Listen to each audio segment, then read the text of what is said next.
Alhamdulillah Alhamdulillahilladzi afrada salata 'alal muslimin wa man aqamaha faqad aqama din wa man tarakaha faqad haddama din wassalatu wassalamu ala sayyidil mursalin wa ala alihi wa sahbihi ajma'in. Asyhadu an la ilaha illallahul malikul haqqul mubin wa asyhadu anna Muhammadan abduhu wa rasuluhu shadiqul wa'dil amin.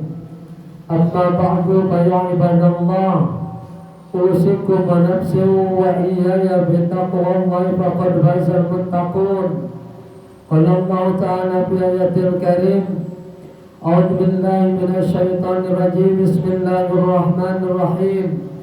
Ya ayyuhalladzina amanu taqullaha haqqa tuqatih wa la tamutunna illa wa antum muslimun.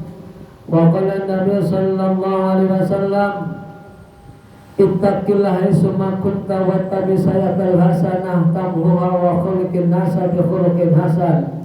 Rawahu Ahmad wa Tirmidzi. Shadaqallahu al-azim wa sadaqa rasulul bil karim wa nahnu ala dzalika minasyahidin wa syakirin walhamdulillahi rabbil alamin. Hadirin jamaah salat Jumat yang dirahmati Allah Subhanahu wa taala, kembali kita duduk bersimpuh di rumah Allah, di masjid yang kita cintai dalam rangkaian taqarrub ilallah, mendekatkan diri kepada Allah Subhanahu wa taala melalui menjalankan salah satu kewajiban kita sebagai muslim, yaitu salat Jumat secara berjamaah.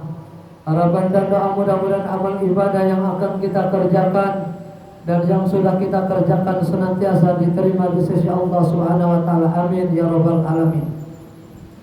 Salawat beriring salam marilah kita sanjungkan kepada alam habibina wa sahbina wa maulana Muhammad sallallahu alaihi wasallam.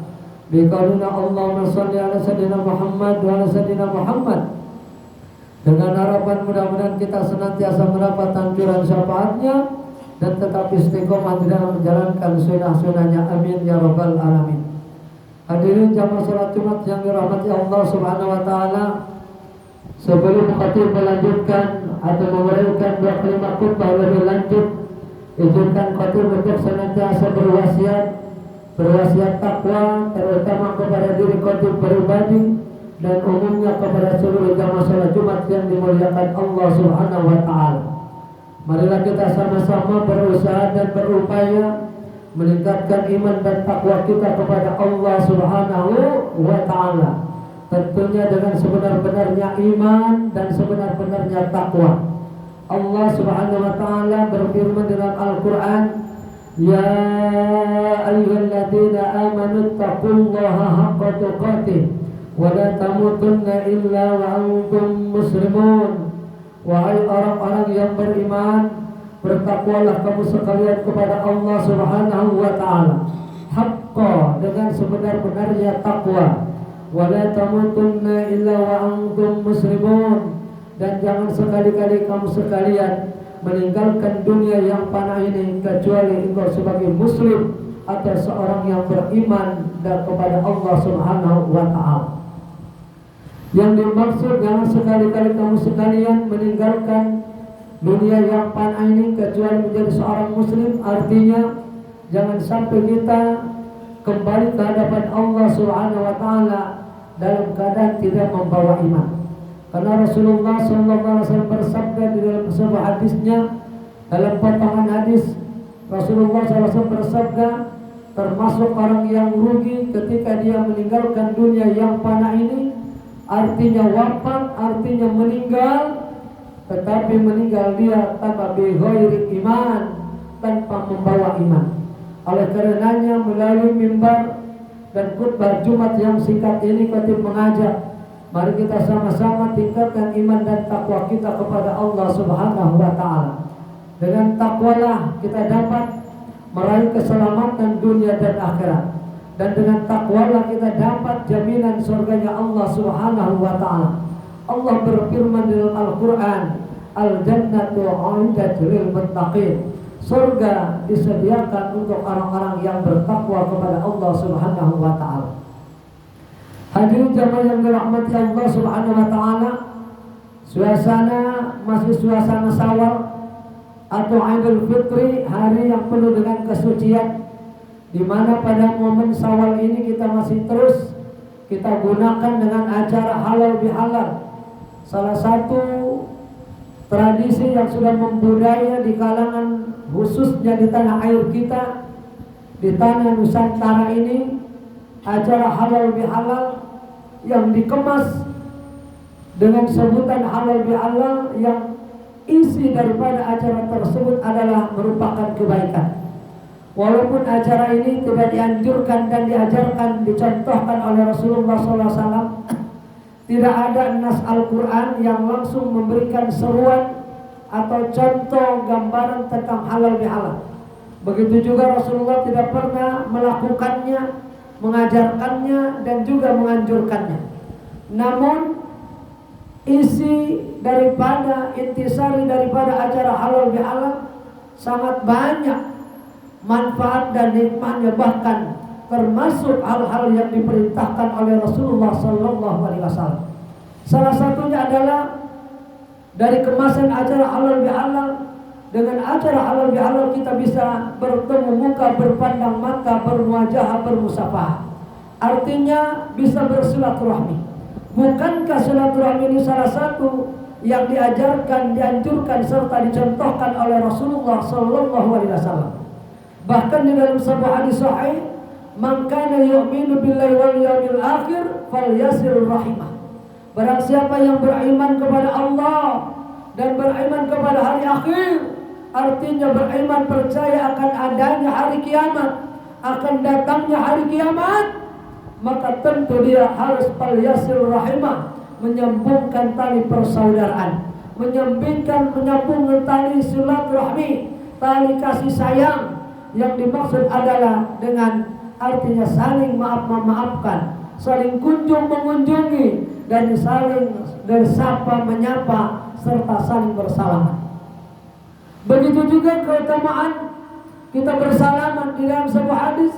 Walaupun hadis ini secara hadis am, artinya umum, keumuman, bisa digunakan ketika dalil setelah sholat, bisa digunakan dalil ini untuk ketika kita berjumpa, dan bisa digunakan dalil ini ketika kita yaitu merayakan hari raya Idul Fitri atau hari raya Idul Adha. Ma min muslimaini yaltaqiyani fayatasabahani illa ghufira lahum qabla an yatafarraqa. Tidaklah seorang muslim berdua, atau tidaklah dua seorang muslim yang bertemu lalu mereka berjabatan tangan, mengeratkan tali persaudaraan, atau tetap artinya tidak melepas kedua tangannya bersalaman, illa ghufira lahum, kecuali Allah mengampuni dosa-dosa keduanya qabla ayat tabarraqa, sebelum mereka memisahkan atau melepaskan daripada jabatan tangan. Maka hal ini justru dilakukan oleh orang barat. Ketika bersalaman mereka lama, sampai sempat selfie, direkam, dipoto, divideo sama wartawan. Saking lamanya berjabatan tangan. Kita kadang selewatan, ya, seakan-akan kita jijik atau tidak mau lama-lama. Padahal hikmah dan keutamaannya bersalaman mestinya lama. Semakin lama kita berjabatan tangan, semakin berguguran dosa-dosa kita, khususnya untuk kedua orang yang berjabatan tangan itu, qabla ayat tabarraqa, sebelum mereka memisahkan, melepaskan kedua tangan. Masya Allah, luar biasa. Nah, ini salah satu hikmah dan manfaat daripada isi daripada acara halal bihalal. Kemudian di dalam acara tersebut juga kita berkumpul mendengarkan ilmu.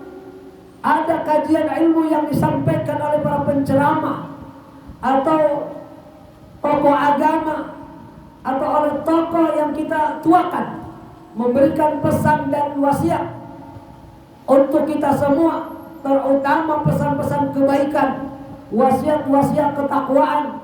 Tentunya ini juga bagian daripada yaitu yang diajarkan serta dianjurkan oleh Rasulullah Sallallahu Alaihi Wasallam. Keutamaan ilmu, keutamaan majelis ilmu, dan keutamaan ahli ilmu. Bahkan ada 3 keutamaan di dalam majelis tersebut atau di dalam acara halal bihalal itu sendiri.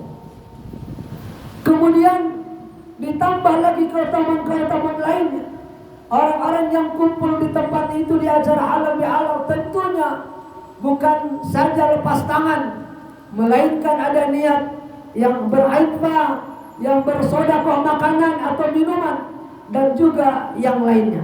Tentu ini juga salah satu adalah sebuah kebaikan yang diajarkan serta dianjurkan oleh Rasulullah Sallallahu Alaihi Wasallam.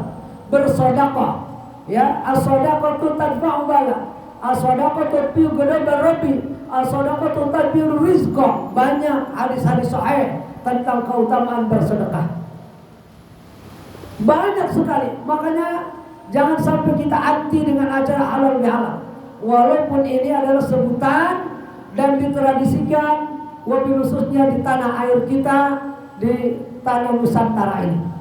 Tetapi jangan melihat kemasannya acara tersebut, tetapi lihatlah daripada intisari daripada acara tersebut. Begitu banyak hikmah, manfaat serta keutamaan-keutamaan daripada acara tersebut. Jamaah yang dirahmati Allah Subhanahu wa taala. Dengan demikian kita juga di suasana Syawal ini, setelah 1 bulan penuh kita berada dalam training center, pusat latihan dan gemblengan 1 bulan di bulan Ramadan. Ibarat kita mengecas baterai HP atau baterai mobil, dicas 1 bulan, berlaku ketahanannya untuk 11 bulan ke depan. 1 bulan dicas, berlakunya untuk 11 bulan ke depan. Siapa yang sudah lulus dan lolos daripada training center 1 bulan itu, maka bisa kita lihat di luar Ramadan. Kalau dia masih membiasakan amalan-amalan yang dilakukan di bulan Ramadan kemarin, maka dialah berarti yang lulus dan lolos daripada training center, latihan, gemblengan, seminar 1 bulan ini. Tetapi kalau ada haji-haji tomat, ya Ramadan lewat kembali kumat, maka ini berarti dia tidak lulus dan lolos daripada 1 bulan. Siapa yang mendapatkan ketakwaan, maka bisa dilihat di luar Ramadan. Kalau dia sedekahnya masih terus disambung dengan sedekah Jumat berkah, disambung dengan setiap hari, disambung dengan setiap waktu, maka ini menunjukkan bahwa dia telah lulus dan lolos daripada bulan Ramadan. Siapa lagi? Amalan-amalan sholatnya, kalau di bulan Ramadan kemarin hampir kita merasakan rugi dan menyatakan rugi kalau tidak berjamaah, maka di luar Ramadan, di bulan Syawal ini juga kita sama, masih kita kejar dan utamakan sholat berjamaah, bahwa dialah salah satu tanda dan contoh lulus daripada 1 bulan ini. Karena dia masih mampu melaksanakan amalan-amalan sunahnya, seperti berpuasa sunnah Senin dan Kamis, atau puasa Syawalnya 6 hari, baik dilakukan berturut-turut 6 hari atau secara terpisah-pisah, 1 hari puasa, 1 harinya enggak, sampai dapat 6 hari, maka berarti dia telah lulus daripada amalan gemblengan daripada 1 bulan Ramadan kemarin. Kalau dia infaknya, sedekahnya, zakatnya masih dilakukan di luar Ramadan, menunjukkan bahwa dia telah lulus daripada ujian 1 bulan Ramadan kemarin. Tetapi kalau ada daun selasih, daun tomat, ya selesai Ramadan dia kembali kumat, berarti Ramadan 1 bulan kemarin tidak dapat ada dampak apa-apa, tidak membawa perubahan kepada seseorang yang sudah melakukan Ramadan 1 bulan penuh. Maka laksana sebagaimana yang disabdakan oleh Rasulullah SAW, rubba sha'imin laisa min syami ilal wal atas. Tidak sedikit orang yang berpuasa, tetapi dari puasanya tidak mendapat apa-apa kecuali dapat haus dan dahaga saja. Jangan sampai ya 1 bulan penuh benar-benar mampu merubah pola ibadah kita menuju lebih baik. Seluruh amalan-amalan yang kita lakukan di bulan suci Ramadan, kita juga ada kemampuan dan mampu mengamalkan dan menjalankan amalan-amalan itu juga di luar Ramadan. Inilah salah satu tanda orang lulus dan lolos daripada ujian 1 bulan penuh. Mudah-mudahan